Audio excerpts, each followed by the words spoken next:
Good morning everyone. ये video है जिस दिन गणेश जी घर में आए थे, यानी गणेश चतुर्थी की। और उस दिन मैंने बनाए थे लड्डू और लगाया हुआ है लड्डू का भोग। और उसके बाद मैं वीडियो नहीं डाल पाई, तो मैं वैसे भी 3 या 4 दिन में ही एक वीडियो अपलोड करूँगी, क्योंकि इतना नहीं हो पाता है। जितना हो सकता है मैं उतनी कोशिश करूँगी। और यहाँ पर हैं गणेश जी। मेरे पास छोटे से गणेश जी हैं पीतल के, तो बस मैंने उनको ही सजाया है। ये मुकुट और जो माला है ना, एक्चुअली मैं लाई थी पोशाक अभी 1-2 दिन पहले ठाकुर जी की। ऊपर वाली दीदी लाए थे, तो मुझे भी मन किया मैं भी ले लूँ एक, तो मैं भी एक पोशाक उनके साथ लेकर आई ठाकुर जी की, जो मैंने आज पहनाई हुई है रेड कलर की। तो इसके साथ ये सब कुछ आया था। तो ये हमारे ठाकुर जी के काम का नहीं है, क्योंकि मेरे पास ऑलरेडी हैं। और ये बहुत ज़्यादा छोटे छोटे, पता है ना, वो पोशाक के साथ लगे आ जाते हैं, तो वो ठाकुर जी को नहीं लग सकते थे। तो फिर मैंने देखा कि ये गणेश जी को लगा के देखूँ तो पूरे फिट आ रहे थे। तो मैंने कहा देखो ये काम चल गया। ठाकुर जी को पता होता है कि कहाँ क्या लगना है, तो वो उसके साथ ही है। वरना मेरे को पोशाकों की कमी नहीं थी, पर फिर भी मेरा मन किया कि मैं ले लूँ, तो फिर मैंने ली। तो ये मेरे गणेश जी के काम आ गई। तो गणेश चतुर्थी की आप सबको ढेर सारी बधाइयाँ। और यहाँ पर मैं भून रही हूँ बेसन, और बेटी आ गई है ट्यूशन से, तो बस इसको दूध दूंगी मैं। और इसने क्या किया ट्यूशन में, स्कूल से आएगी तो स्कूल से बताएगी सारा कुछ, और ट्यूशन से आएगी तो ट्यूशन में से क्या किया क्या नहीं, सारा कुछ पूछना चाहिए बच्चे से, तो ताकि बच्चे को भी रहे कि हाँ घर पे जाके मम्मा पूछेंगे मैंने क्या किया। और टेस्ट वगैरह सारा कुछ बताती है। और बस आपको लग रहा होगा, लेकिन बेसन भूनने में गई बहुत ज़्यादा टाइम लगता है, समय कंज्यूमिंग है। और बहुत ही, आप देख रहे हो मेरा कितना स्लो है, मैं बिल्कुल स्लो पर ये बेसन भून रही हूँ। और मुझे लड्डू ऑफिस भी भेजने हैं, तो मैं सोच रही हूँ फिर बना ही दूँ। आधा किलो बेसन है, और मैं लाई हूँ गोला नारियल जो होता है, वो घिस के डाल दूँगी इसमें थोड़ा सा। और फिर ड्राई फ्रूट्स हो जाएंगे, ऊपर से भूरा हो जाएगा, तो बन जाएंगे काफ़ी। तो मैं प्रसाद के तौर पे ऑफिस भेजने हैं, और यहाँ भी लगा देना है, तो बच्चियाँ जो हैं वो अच्छे से भोग लगा देंगी ठाकुर जी का। और कहते ना, खुद से कुछ करो, उसका मतलब बाज़ार से आ जाती मिठाई, कोई दिक्कत नहीं। ये तो बोल रहे थे मैं बाज़ार से ले आऊँगा, लेकिन खुद से जो एक होता है ना, आप खुद अपने हाथों से ठाकुर जी के लिए कुछ बनाओ, उसकी कुछ अलग ही मतलब बात होती है। और बस यहाँ पे हमारी बातें हो रही हैं दोनों की। और कहते हैं ना, बच्चों में भगवान दिखता है। अब ये बार बार यही कह रही है कि मम्मा ये ठाकुर जी को भोग लग के वो तो खाते नहीं है, फिर इसको खाएगा कौन। मैंने कहा आप, तो फिर ठाकुर जी के लिए बनाते क्यों हैं हम अपने। मैंने कहा बेटा वो तो एक बस एक कहते हैं कि ठाकुर जी खाने लगे तो कोई भोग भी ना लगाए, लोग तो ऐसे हैं।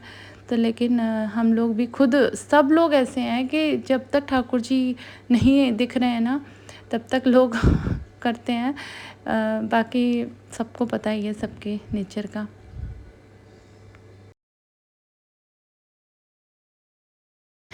और यहाँ मेरे हाथ में दर्द हो गया बहुत तेज़, तो बेटी मेरी दबा रही थी, क्योंकि वो एक ही हाथ से भूनते बहुत ज़्यादा हाथ दुखने लगता है। एक्चुअली मेरे को काम से प्रॉब्लम नहीं है, मुझे ना सर्वाइकल है, और सर्वाइकल का दिक्कत यही है कि आप बहुत ज़्यादा अगर हाथ चलाओगे तो आपकी नस जो है वो पेन करने लगती है।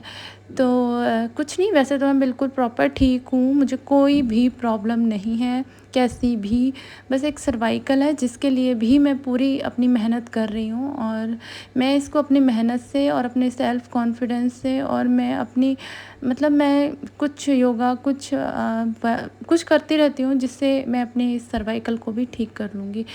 तो बस पॉज़िटिव रहना चाहिए, और मैं पॉज़िटिव हूँ, मुझे कोई भी कैसी भी प्रॉब्लम नहीं है।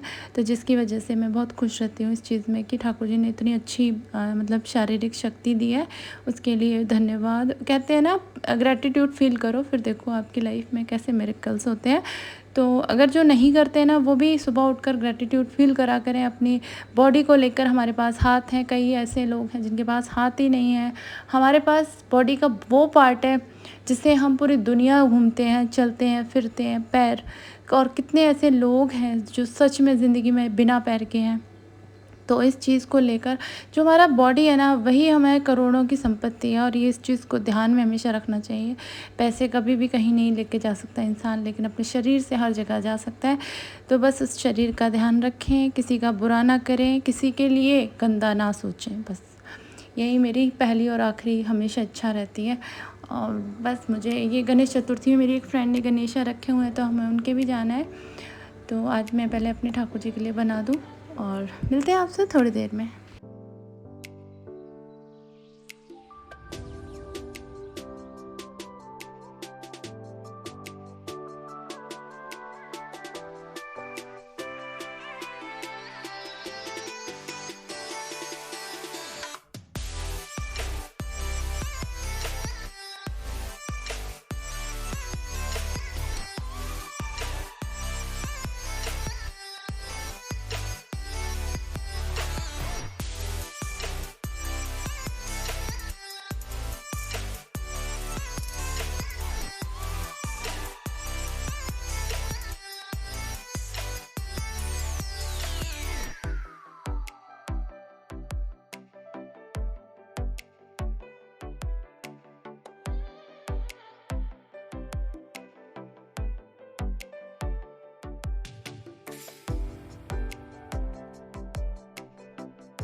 और बस लड्डू बन चुके हैं, हो गई है शाम, मैंने पी ली है चाय, ये भी आ गए थे तो हम दोनों ने पी है चाय। और उसके बाद रात को हमने बनाए थे कोफ्ते, जो कि बच्चों ने बोला था कि मम्मा घिया की सब्ज़ी नहीं खानी, कोफ्ते खाने हैं।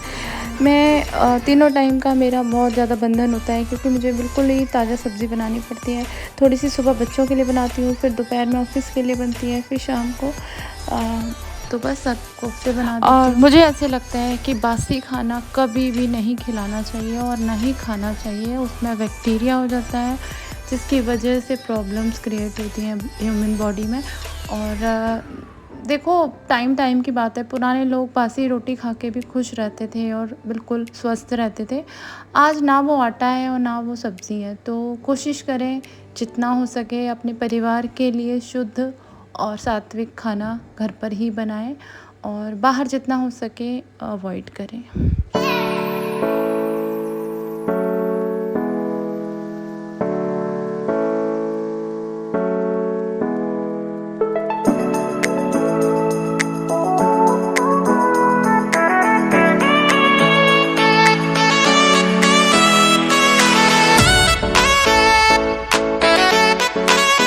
तो ये था मेरा छोटा सा वीडियो। अगर पसंद आया तो please do like, share and comment. Thank you so much. मैंने ये क्यों लगाया है, तो एक्चुअली ये हमारे सनातनी होने का एक क्लू है। हमारे यहाँ खैर वृंदावन में तो ये लगाना एक परंपरा है, बट मुझे भी ऐसा लगता है कि कभी कभी हमको इसको लगाना चाहिए, बिकॉज़ ऑफ हम लोग सनातनी हैं और हमको ऐसी चीज़ें करते रहना चाहिए।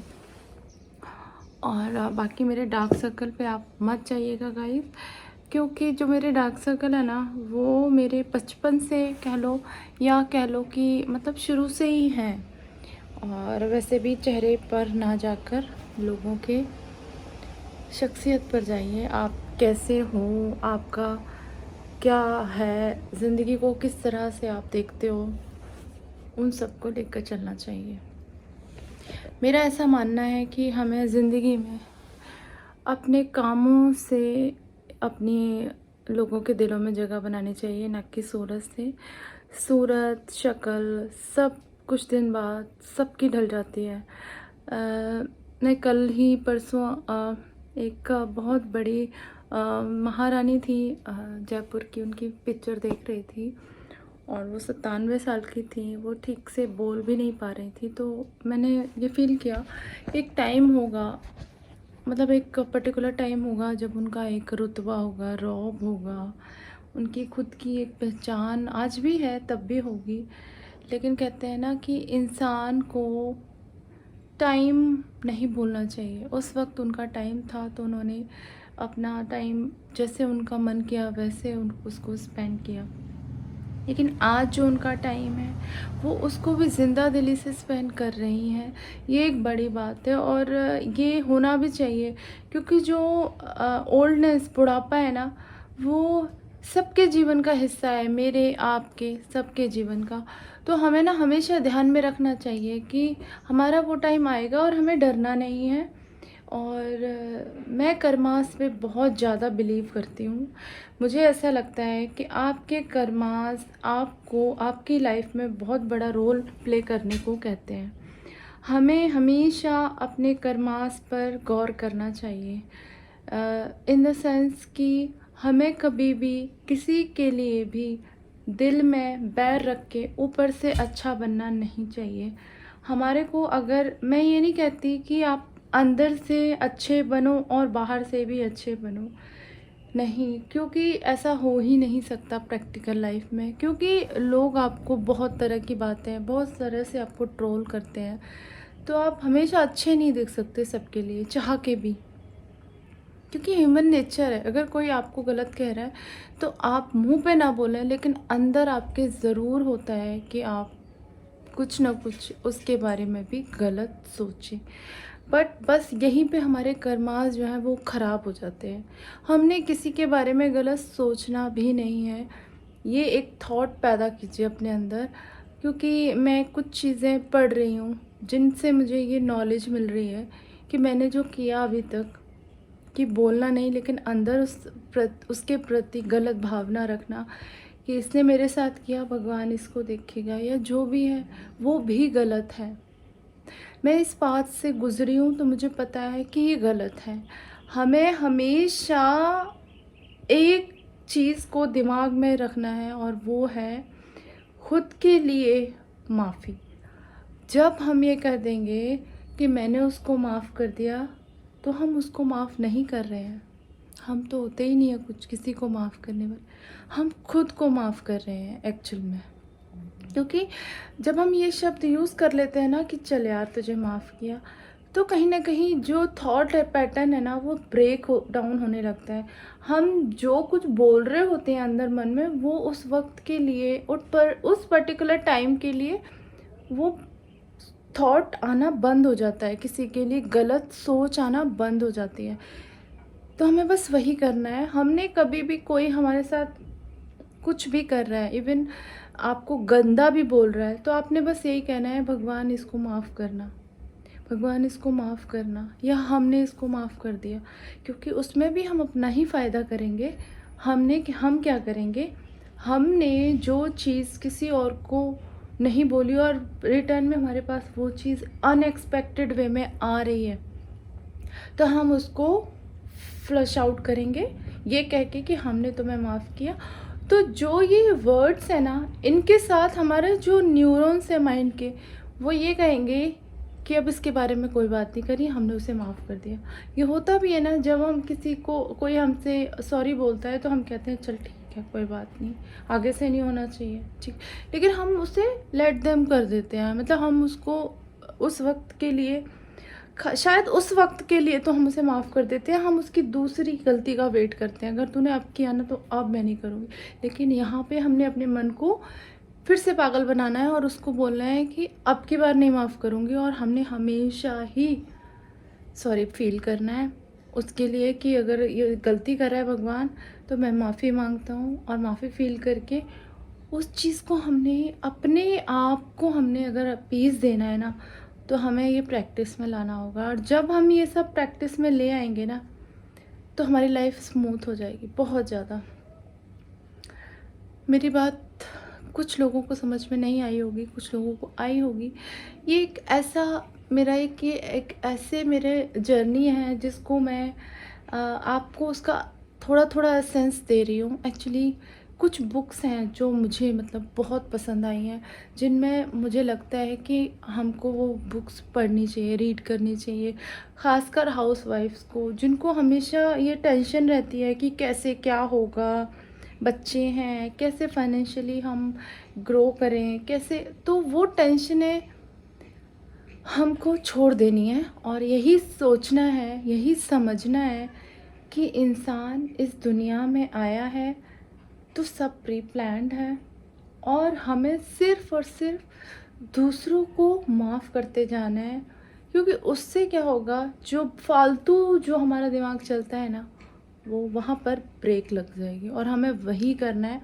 क्योंकि आज मैक्सिमम जो पेशेंट है वो साइकोलॉजिकली इल है, मैक्सिमम लोग हैं वो साइकोलॉजिकली इल हैं, क्योंकि उन्हें खुद नहीं पता कि वो उनके थॉट्स ही वो होते जा रहे हैं।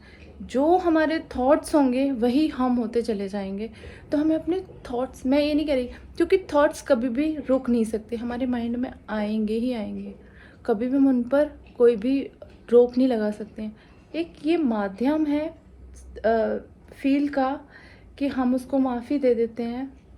उससे क्या होगा, वो थॉट्स की जो डायरेक्शन है ना, वो हमारे अंदर घूमने की जगह निकल जाएंगे बाहर, उनकी डायरेक्शन चेंज हो जाएगी और हमें बस वही करना है। और धीरे धीरे इसको प्रैक्टिस में लाएं। शुरू में ये थोड़ा टफ होगा, धीरे धीरे ये थोड़ा थोड़ा इजी होगा और अंत में ये बहुत इजी हो जाएगा। तो बस हमें यही स्टेप्स दोहराने हैं और इसके बाद एक नई जर्नी के साथ आपके पास आऊँगी।